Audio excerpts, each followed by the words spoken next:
नीचे नहीं, आज एक बार कैपिटल मार्केट स्टॉक्स रखेंगे स्क्रीन पर।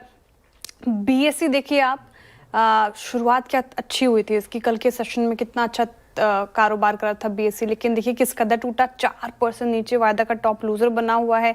एंजल वन रखिए, यहाँ पर भी 2.5-3% की गिरावट नजर आएगी आपको। लेकिन बड़ा सवाल, अहम सवाल ये कि कैपिटल मार्केट स्टॉक्स में आज इस कदर मुनाफा वसूली क्यों देखने को मिल रही है, क्या वजह है? तो अब प्रॉप ट्रेडिंग और एमटीएफ फंडिंग नियमों में कोई रियायत नहीं देने का ऐलान आज हुआ है, इसके चलते ये गिरावट। डिटेल में समझ लेते हैं ये खबर को। आशीष, गुड आफ्टरनून, बताइए। Good afternoon Shreya. देखिए, बड़ी खबर निकल कर आ रही है। वैसे तो मार्केट को पता था कि ये होना ही है, लेकिन थोड़ी सी उम्मीद बची हुई थी। अब दरअसल आप देखें तो आरबीआई ने आज साफ कर दिया है कि ये जो नए रूल्स हैं लेंडिंग वाले ब्रोकर्स को प्रॉप ट्रेडिंग के लिए, इसे यहाँ पर इम्प्लीमेंट किया जाएगा। दरअसल ये नोटिफिकेशन तो फेब में जारी हो गया था और अप्रैल 1 से इसे एप्लीकेबल होना था, लेकिन क्योंकि इस ट्रांजिशन में ब्रोकर्स ने थोड़ा सा समय मांगा था, कैपिटल अवेलेबिलिटी है, कामकाज करने के पूरे तरीके में बदलाव आ जाएगा, इसी के चलते थोड़ी सी राहत, थोड़ा सा लंबा समय मांगा था। लेकिन अब आरबीआई ने कह दिया कि फर्दर एक्सटेंशन इनडायरेक्टली कह दिया नहीं मिलेगी, ये रूल एप्लीकेबल हो जाएंगे और 1 जुलाई से ये नए रूल्स यहाँ पर एप्लीकेबल होते हुए नजर आएंगे। अब मैं आपको थोड़ा समझाता हूँ। दरअसल ये ज़्यादातर टेक्निकल चीज़ है, ब्रोकर्स के कामकाज की चीज़ है और प्रॉप ट्रेडर्स के लिए, लेकिन इसका असर मार्केट पर हो रहा है, एक्सचेंजेस पर हो रहा है, ब्रोकर्स के लिए हो रहा है। इसके लिए समझना इंपॉर्टेंट है। पहले दरअसल क्या होता था कि जो ब्रोकर्स होते थे अपनी प्रॉप ट्रेडिंग के लिए इंट्राडे में जब स्पाइक आता है, मार्जिन की रिक्वायरमेंट आती है, तब ऐसे में अपनी फंडिंग रिक्वायरमेंट बैंकों से पूरी कर लेते थे। और बैंक भी आप देखें तो हंस हंस के बड़ी खुशी से इन्हें जो शॉर्ट टर्म लिक्विडिटी सपोर्ट है वो प्रोवाइड कर देते। इसमें कोई भी अगर गैप होता था उसे फिल कर दिया जाता था। इसी के साथ अगर आप देखें तो सेटलमेंट टाइमिंग के लेकर को भी जो गैप है, इसकी भी फंडिंग वो बैंकों से ले रहे थे। और इसके लिए जो बैंक गारंटीज है, इसको फर्दर लेवरेज करके एक बड़ा बेनिफिट यहाँ पर देखने को मिल रहा था। लेकिन अब दरअसल आप देखें तो शायद आरबीआई को थोड़ा सा ये रिस्की लग गया बैंकों को ऐसे फंड करना। इसी के लिए ये नए नियम जो है वहाँ पर ये जारी किए गए हैं, जिसमें अब ये इंट्राडे फंडिंग के लिए बैंकों से नहीं ले पाएंगे जो फंड्स अवेलेबल होते थे बैंकों के माध्यम से। साथ में अगर आप देखें तो जो बैंक गारंटीज हैं उसमें एडिशनल लेवरेज नहीं मिलेगी, वही 100% कैश इक्विवेलेंस के हिसाब से बैंक गारंटीज यहाँ पर देखने को मिल सकती है। और जो एमटीएफ के भी जो नॉर्म्स है ये स्ट्रिक्ट देखने को मिल रहा है। हालांकि बैंकों का एमटीएफ लेंडिंग में योगदान आप देखें ना तो 1 से 2% के आसपास है और बहुत ही इनसिग्निफिकेंट है, तो कोई खास बड़ा असर यहाँ पर एमटीएफ पर देखने को नहीं मिल सकता है। लेकिन ये जो मूव है, ट्रांजिशन है, आपको सुनने में इतना बड़ा नहीं लग रहा होगा, लेकिन इसका इम्पैक्ट बहुत ज़्यादा है। दरअसल आप देखें तो ब्रोकर्स को वर्किंग कैपिटल की रिक्वायरमेंट काफ़ी ज़्यादा होती है, खासतौर पर जो प्रॉप ट्रेडिंग करते हैं, क्योंकि जो डेरिवेटिव्स ट्रेडर्स हैं उनको पता होगा कि मार्जिन की रिक्वायरमेंट सडनली कोई स्टॉक बड़ा मूव दे गया तो उसके हिसाब से आपके मार्जिन की रिक्वायरमेंट भी यहाँ पर एडजस्ट करनी पड़ती है। तो अब चाहे ब्रोकर्स हो, हाई फ्रीक्वेंसी ट्रेडर्स हो, आर्बिट्राजर हो और जॉबर्स हो, इनके लिए आप देखें तो एक इन्हें ऑल्टरनेट माध्यम यहाँ पर चुनना पड़ेगा, जिसके चलते इनकी कॉस्ट ऑफ कैपिटल बढ़ती हुई नजर आ सकती है। हालांकि इसका रिटेल क्लाइंट पर कोई भी इम्पैक्ट यहाँ पर देखने को नहीं मिला, रिटेल के लिए कोई असर नहीं है।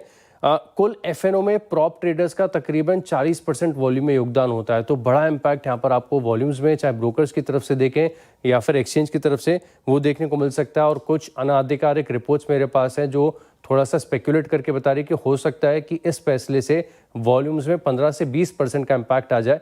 और इसी के चलते आप देख रहे हैं कि आज सारे एक्सचेंजेस और साथ में कैपिटल मार्केट की पूरी थीम में गिरावट है। शुक्रिया आशीष जानकारी बताने के लिए। लेकिन इस खबर तो पहले से ही थी मार्केट में, लेकिन क्या जिस तरीके से आउट परफॉर्मेंस रही है पिछले कुछ सालों में, इनफैक्ट कहे तो क्या ये एक अपॉर्चुनिटी है सर इन लेवल्स पर खरीदारी की, या फिर थोड़ा अभी कॉशियस होना पड़ेगा? देखिए श्रेया, खबर तो थी पहले से मार्केट में, लेकिन उम्मीद तो हमेशा रहती है कि शायद कोई रीथिंकिंग हो रही हो, कुछ हो जाए।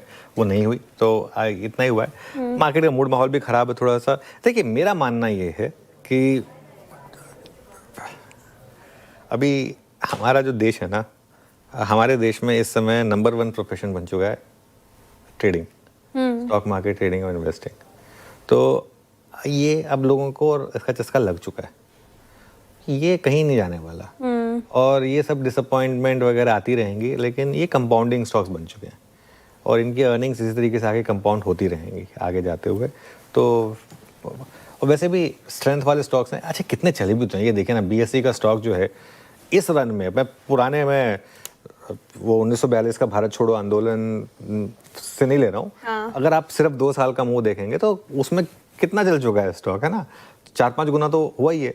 तो अब 4-5 गुना चलने के बाद स्टॉक्स में 10-15% की करेक्शन आ जाए तो क्या बड़ी बात है, वो तो हर स्टॉक में आती है, हर सेक्टर में आती है। तो ठीक है करेक्शन आ रही है, लेकिन हाँ अर्निंग्स पे देखिए, इम्पैक्ट इवेंचुअली अर्निंग्स पे आना चाहिए। जब तक अर्निंग्स पे इम्पैक्ट नहीं है तब तक स्टॉक पे इम्पैक्ट नहीं है, और ये एक बाइंग अपॉर्चुनिटी होगी आगे जाकर।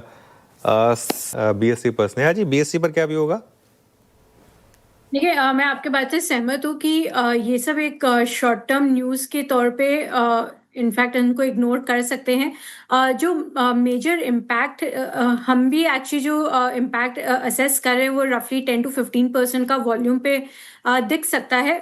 तो डेफिनेटली शॉर्ट टर्म में एक इसका काफ़ी नेगेटिव इम्पैक्ट जरूर है, लेकिन अगर लॉन्ग टर्म पिक्चर की बात करें तो जो ओवरऑल BSE है वो कई चीज़ों से बेनिफिट कर रही है। इनकी डेरिवेटिव्स में इन्होंने जस्ट अभी शुरुआत ही की है और वहाँ पे जोरों से मार्केट शेयर गेन कर रहे हैं।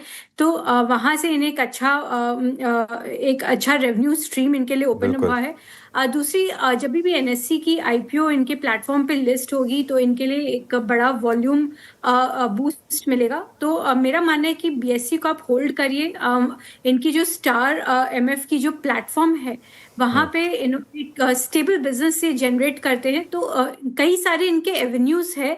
डेफिनेटली मार्केट वॉल्यूम का इम्पैक्ट हमें शॉर्ट टर्म में देखने को मिलेगा, बट इनकी जो ओवरऑल रेवेन्यू स्ट्रीम है वो वेल डाइवर्सिफाइड है। Okay. एंड तो चलिए पॉजिटिव है बेसिकली BSE पर इस समय स्नेहा जी। मीनवाइल एक बार